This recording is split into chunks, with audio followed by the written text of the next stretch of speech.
got to me. She said we should hook up the boyfriend and boogie. Don't know me, then look on. I'm being the clouds. Pool full of Henny, I drink and I drown.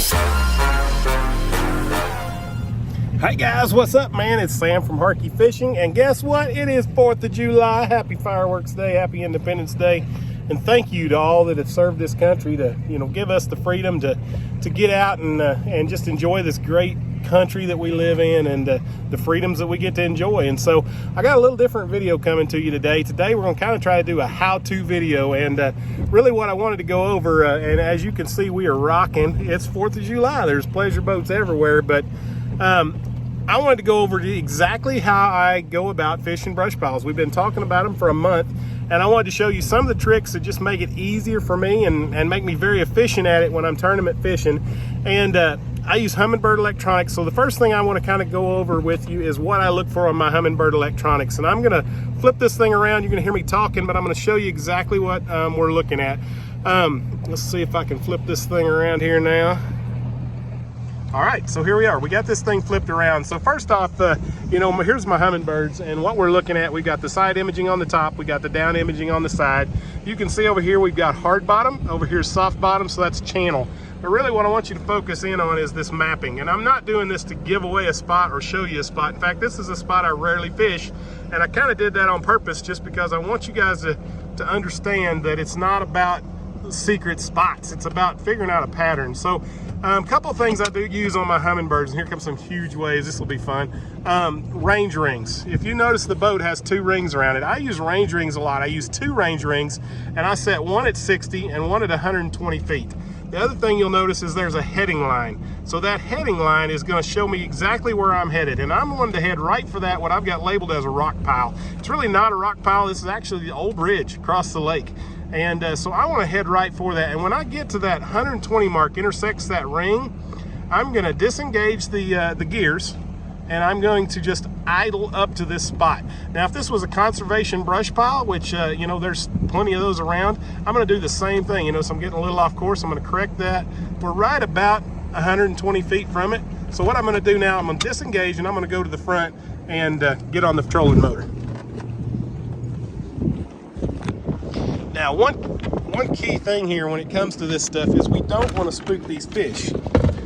So we don't want to come flying in here to this spot and end up messing this up. So this is where live scope comes in handy. But basically, notice on this map what this is. This is a main lake point, and I mean we are literally right at the Big M campground. It's a main lake point. We're going to get lined up on this thing, and once we get to about 60 feet from it, I mean, look at this live scope. Do you guys see the fish sitting on the point? So we're going to go ahead and spot lock. We're going to get out our drop shot rig, and we're going to see if we can't catch some of these fish. We'll be right back.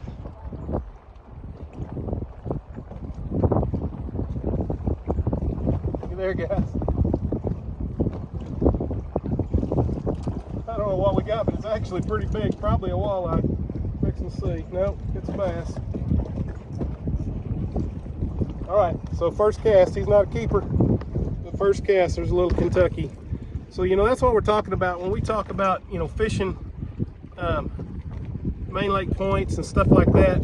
Man, it's just pretty straightforward, but those little tips that we just gave you right there can sometimes really, really help out. So, I hope that helps you in like how to approach a brush pile. And we're gonna get this fish back in the water. We'll go from there.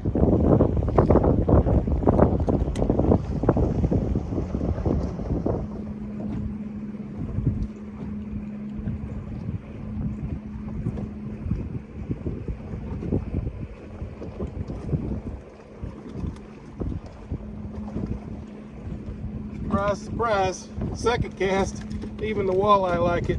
That one's sure not a keeper either. But look at that. Caught a walleye on the second cast. So guys, I'm telling you, this stuff works. Chomper's drop shot rig is awesome. The technique is really the key thing I want you to get out of this, is that you can take that, you can go to these main lake points and you'll see the fish. So, I mean, this is a second cast, so they're in here. What are you doing with that? You gotta be careful to not lift these babies. What are you doing with my weight? Okay, so what we're doing is we're switching over now. We went to a Berkeley 1/2 ounce just white hair jig, and we'll see if anything's down there will bite those.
Another little bass. A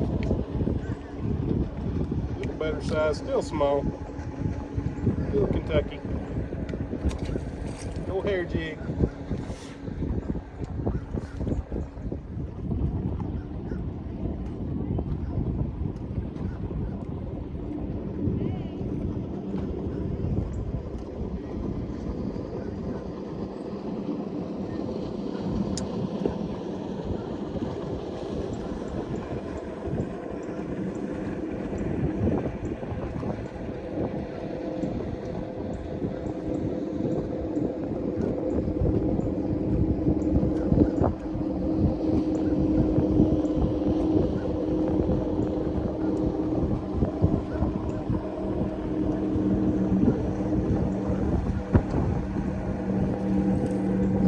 Switched it up to the old jig, and now the quality's getting better, and it's a bite every cast, so it's pretty nice. I mean, good sized fish.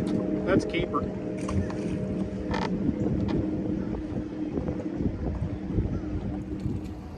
So folks, happy 4th of July from beautiful Table Rock Lake. Hope you had a great day, great weekend. Stay safe. Back to the old grindstone. Keep your lines wet. Thanks for watching.